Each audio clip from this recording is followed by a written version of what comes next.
Here is the easiest way to secure your bank account from hackers that no one is talking about. Do you know that even with all the passcode, PIN, password, pattern and face ID, anyone who gets hold of your phone can still potentially withdraw all your money?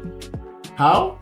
All they need to do is to remove the SIM into another phone, reset all your passwords, and your money is gone. What you really need to do to secure your bank account is as easy as locking the SIM associated with that bank account. That way, no one can have access to that bank. To do this, head to Settings, Password and Security, Privacy, scroll all the way down to More Security Settings. Then tap on your network provider under SIM lock and toggle Lock SIM card. Input the default 4-digit PIN of 0000 and tap OK.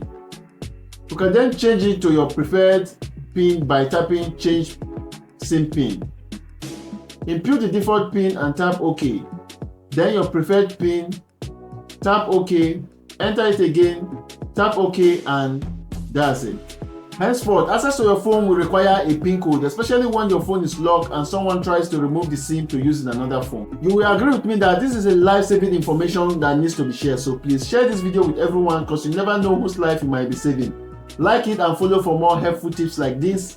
Thank you for watching and see you in the next one.